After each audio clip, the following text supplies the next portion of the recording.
반갑습니다. 네, 여러분들 기말고사 준비 조금 도움 되라고 몇 가지 안내해 주도록 하겠습니다. 자, 교과서 같이 꺼내 두고 영상을 보도록 바랍니다. 67쪽. 우리 여기부터 시험 범위죠? 네. 67쪽 보면은 신라 하대 얘기 나와 있습니다. 신라가 어떻게 무너져 가는지 나와 있고요. 첫 번째 문단을 주로 보시고 김원창이니 장보고니 이런 인물들에 관련된 내용들은 설명하지 않았어요. 그거는 패스하도록 하시고, 아무튼 신라 말이 굉장히 중앙 정치가 혼란스러웠다라고 하는 거. 자, 그 틈을 타가지고 등장한 게 그 아래쪽에 호족이라는 친구들이었어요. 자, 호족 새로 등장했지. 선종, 그리고 풍수지리, 육두품. 자, 요 키워드들은 반드시 공부해야 됩니다. 다 중요합니다. 그래서 다음 페이지 넘어가면은 실제로 육두품들 나와 있습니다.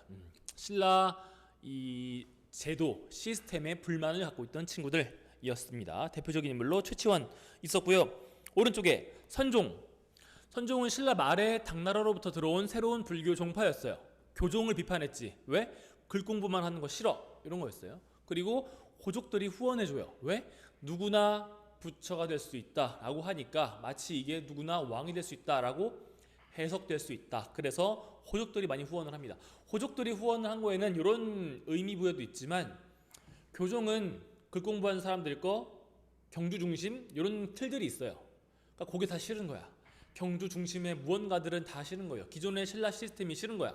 그거를 선종이 가져갈 수 있다 해가지고 호족들이 선종을 많이 지원을 해줍니다. 그렇게 기억하면 되겠습니다. 그 다음 후삼국의 성립 내용도 필요한 것들만 기억하라 했죠. 후고구려가 만들어지고 후백제가 만들어지고 누가 만들었는지 정도, 그 후고구려는 어떻게 바뀌었는지 정도만 기억하도록 하자 였습니다.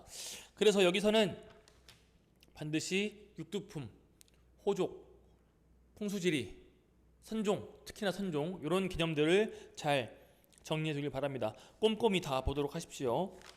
넘어갈게요.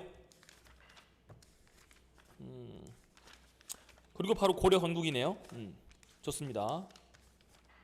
네, 고려 건국 순서가 있었죠. 우리 순서 보면은 발해 멸망, 그 왼쪽 표에 발해 멸망과 신라 항복 사이에 고창 전투 끼워 넣은 다음에 조금 더 보기 쉽게 정리하라고 했습니다. 고창 전투는 마지막 문단에도 나와 있습니다. 그래서 이게 핵심적인, 고려가 승기를 거머쥐는데 핵심적인 전투였다라고 기억하도록 하십시오. 그리고 83쪽은 이 태조 왕건의 정책, 주로 호족 정책, 북진 정책 이런 것들을 봤고요. 본인의 후대 왕들한테, 후배들이라기보다는 자식들한테 해주는 유언이 훈요 10조라고 있었더라 기억하겠습니다. 넘어갈게요. 84쪽에 여기 추가 필기가 좀 있었어요. 바로 광종 파트였죠. 광종 1번 노비안건법, 2번 과거제, 3번 우리 불교 강화 한 번 더 기억하자고요.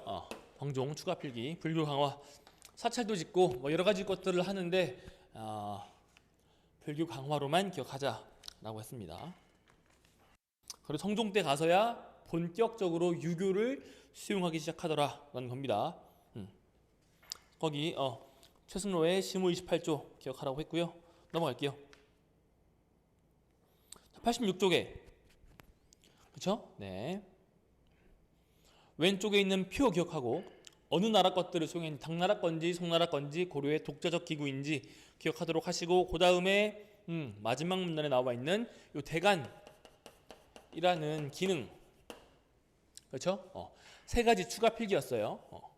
서경, 간쟁, 봉박이었고요. 인사권을 가지고 있는 걸 서경, 간쟁은 조언하는 거, 봉박은 임금의 명령을 거부하는 거. 그래서 이런 주요 기능들이 있었는데요. 요거 추가 필기하라고 했습니다. 그래서 잘 기억하시고,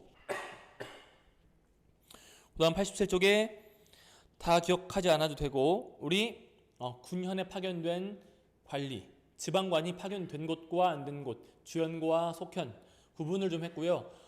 이래서 어쩔 수 없이 향리라고 하는 그 지방의 토착 세력이 힘이 강했다라고 기억하기로 했습니다. 향리는 지방 토착 세력이에요. 향리라고 부르는 친구들, 향리.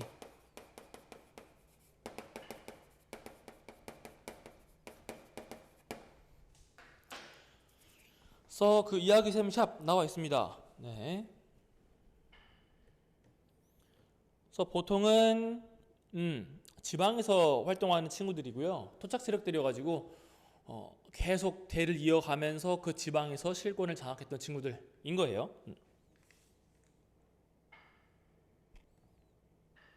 넘어갈게요.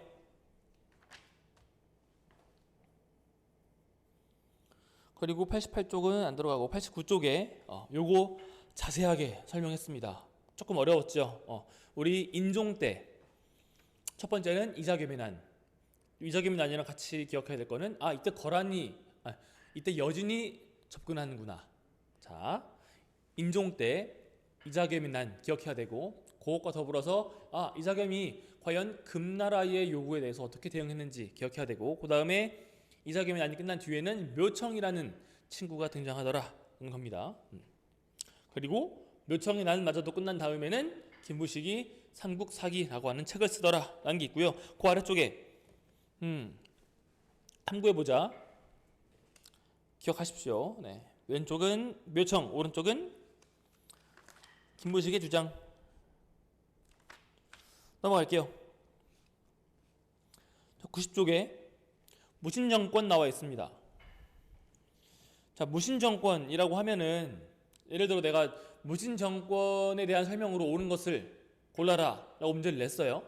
그러면 거기에는 최씨 무신정권이 들어갈까 안 들어갈까요? 당연히 들어가는 거예요. 무신정권이 더 큰 범주입니다. 혹시나 헷갈리지 말라고 한 번 더 얘기합니다. 무신정권에는 당연히 최씨 무신정권이 들어가 있는 거예요. 이 두 개가 구분되는 개념이 아닙니다. 무신정권이 더 포괄하는 개념인 거예요. 그랬고요. 네. 넘어가겠습니다. 쭉쭉. 91쪽은 만적 기억하시고, 자, 92부터 고려의 대외 관계인데요. 다 중요합니다. 대외 관계는 빠짐없이 기억하도록 하십시오. 우리 거란과의 접점에서 총 3차례 전투가 있었는데 1차 때는 누구? 서희. 2차 때는 양규. 내가 이름만 좀 적어놓으라고 했죠? 네. 3차 때는 강감찬. 이렇게 추가 필기를 좀 했습니다. 기억하시고, 마이크 나오겠지?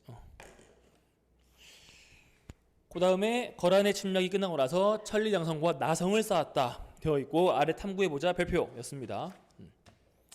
94쪽. 네. 여진, 맨 초창기 여진과의 관계, 그게 어떻게 바뀌었는지, 그 와중에 윤관의 동북구성은 어떤 계기로 만들어졌는지, 그 이후에 그것을 어떻게 관리했는지 중요합니다. 그리고 여진이 금을 만든 다음에 또 어떤 식의 요구사항들이 있었는지 기억을 하시고, 자, 95쪽에 이야기샘 샵 발표. 네, 병란도 기억하겠습니다. 병란도. 그리고 96쪽에 우리가 몽골과의 항전인 건데, 요거는 우리가 수행평가로 했죠. 수행평가로 다뤘기 때문에 일부러 설명을 내가 길게 안 한 거예요. 그래서 강화도로 도읍으로 옮겼다 정도로만 우리가 기억하자고 얘기를 했었고요. 오른쪽에 97쪽에 3가지 황룡사 9층 목탑이 불타버리고, 초조대장경 언제 만들어진 거?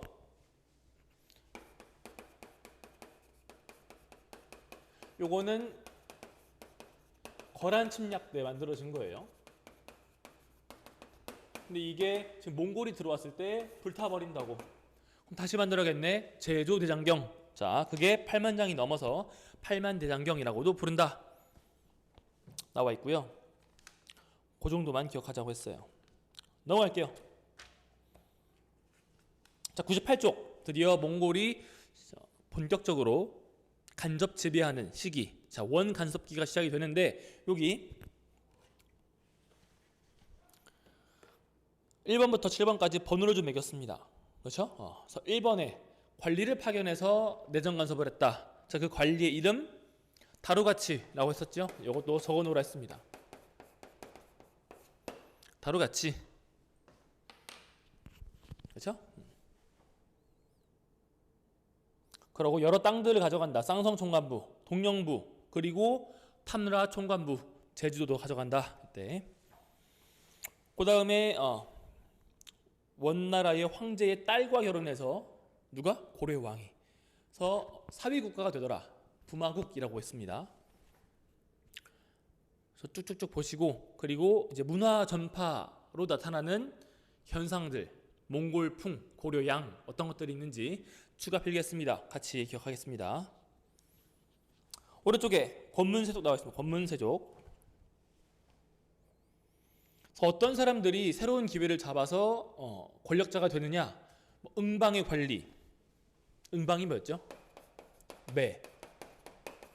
매를 사육하고 관리하는 곳. 원나라 애들이, 몽골 애들이 매를 좋아하니까 저 사람들한테, 응방의 관리들한테 부탁을 좀 하겠지. 우리 매 좀 봐줘 이러면서. 그러면서 친해지고, 그러면서 한 자리 얻고 권력자가 되고 하는 거예요. 응방의 관료나 혹은 몽골어를 잘한다, 중국어를 잘한다, 이런 케이스들 있을 수 있습니다. 그래서 든든한 백이 있기 때문에 권력을 함부로 쓰더라. 착취 마음대로 합니다. 매관매직이라고 해서 관직을 사고팔고도 마음대로 합니다. 넘어갈게요. 그래서 공민왕의 개혁 정치는 뭐 말해 뭐 하겠어요. 네, 다 중요합니다. 기억하도록 하시고, 그 다음에 신진사대부와 권문세족 간의 대결 구도 기억해야겠고, 오른쪽에 신흥무인 세력까지 꼼꼼하게 기억해야겠습니다. 자, 102쪽. 자, 양인 별표. 양인이 아니라 양인의 대부분은 백정 별표. 백정은 다음 줄에 세금 바치고 또 과거를 칠 수 있었어. 근데 어렵겠지. 맨날 농사일만 하다가 공부할 시간이 없으니까. 그리고 천인의 대부분은 노비였다. 노비는 맨 마지막 줄에 일천즉천이었다 라고 하는 것까지 나와 있습니다. 자, 여기서는 양인, 그러니까 일반 평민층에 대한 설명 기억해야 되고, 그 다음에 노비에 대한 설명도 기억해야 되고. 그리고 103쪽의 내용은 전부 별표였습니다. 요거 조선이랑 조금 비교하자고. 조선은 적장자 중심이에요. 적자라고 하면은 정실 부인의 자식이었죠. 그럼 이제 그 반대는 서자였어요. 첩의 자식. 첩의 자식은 차별을 받았다라고 하는 거 기억하자고 했습니다. 장자는 뭐예요? 첫째 아들. 그래서 첫째 정실 부인의 아들 중에서 첫째 아들이 굉장히 이쁨을 받았던 게 조선시대였습니다. 다만 고려시대는 그런 구분이 없었다고요. 차별하지 않았어요. 첫째 아들이건 막내 딸이건 다 똑같이 대우를 해주고, 재산을 나눠줄 때에도 똑같이 n분의 1을 해서 나눠줬다라고 하는 게 일반적이었습니다. 넘어갈게요. 자, 104쪽, 105쪽 이런 부분들은 체크한 것들 다 기억하면 되겠습니다. 인쇄술의 발전 기억해야 되고, 이야기샘 샵 내용들을 읽어보시고, 역사서 편찬, 그 다음에 성리학 수용 부분은 신진사대부의 불교 비판 기억하시고, 그 아래쪽에 지식 플러스 기억하라고 했습니다. 자, 106, 107도 마찬가지로 기억하라고 했던 것들만 체크해서 알고 계시면 되고요. 우리가 넘어가서 114쪽, 네, 조선 건국의 과정을 내가 8가지로 정리를 했었죠. 명나라의 천령 이북 영토 요구에 대해서 과연 어떤 식으로 대응을 했는지. 그래서 이성계의 뭐 사불가론부터 해가지고 자라락 설명했었습니다. 네, 그랬고요. 자, 116쪽에 조선 성종까지의 과정은 우리가 왕들의 업적으로 봤어요. 태조, 그 다음에 태종, 세종, 세조, 성종 봤고요.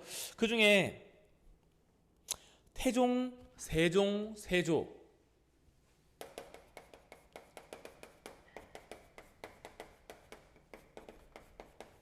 좀 어깨가 아파가지고 글씨가 좀 이상합니다. 그래서 육조 직계제, 의정부를 패스하고 바로 왕한테 직접 보고해라. 그래서 의정부의 기능을 약화시킨다. 재상들의 권력을 약화시킨다. 그거를 좀 중점에 뒀던 임금들은 다 육조직계제를 해요. 그게 태종과 세조였죠. 근데 세종은 아니야. 왕권만 강하면 안 돼. 신하들의 권리도 존중해줘야 돼. 라고 하면서 조화. 그러면서 추구했던 게 의정부도 기능을 살려라. 의정부 서사제라고 했습니다. 그래서 요 흐름 기억하라고 했습니다. 거기 117쪽에 오른쪽에 국왕, 의정부, 육조라고 쭉 연결되어 있죠. 그거 기억하라고 했습니다. 그 다음에 세종은 하나 더. 공법 기억나죠? 뭘 고려하자? 풍용 고려하고 토지가 얼마나 비옥한지 고려하고. 그래서 내가 내는 세금이 작년에 냈던 세금과 다를 수 있고, 내가 가진 땅이 저 친구와 똑같은데 크기가 똑같은데 그럼에도 불구하고 세금의 양이 다를 수 있고. 그래서 이렇게 합리적으로 세금을 걷자라고 하는 게 세종의 공법이었어요. 그래서 연분구등법, 전분육등법 이렇게 설명을 했고요. 나름 조선이 고려보다 합리적인 제도 운영에 있어서는 조금 더 낫지 않았나라고 하는 것을 설명하는 대표적인 제도였다. 그죠? 네. 기억하시고.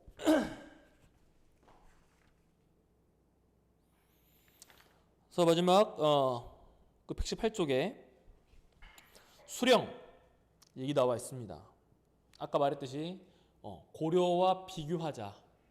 그렇죠? 고려는 지방관이 없는 곳도 많기 때문에 어쩔 수 없이 토착 세력이었던 향리한테 의존을 많이 했는데, 조선은 대부분 왕의 대리인 수령을 파견한다고요. 그럼 향리는 더 이상 필요가 없겠네. 이런 흐름들 같이 기억하겠습니다. 그리고 맨 아래 이야기쌤 샵에 수령이라고 하는 존재는 대체 누구냐 나와 있습니다. 한마디로 말하면은 그 마을에서 벌어지는 모든 일들을 다 주관해요. 농사, 교육, 소송, 군사, 모든 것들, 경제, 세금 이런 것들 다 관장한다. 같은 말, 수령, 사또, 원님, 지방관 이런 것들 다 같은 말이에요. 그 정도 기억하시고요. 나중에 121쪽은 우리 임진왜란이랑 좀 엮어서 자세하게 설명하도록 하겠습니다. 여기까지고요. 네, 시험 준비 잘하도록 하십시오.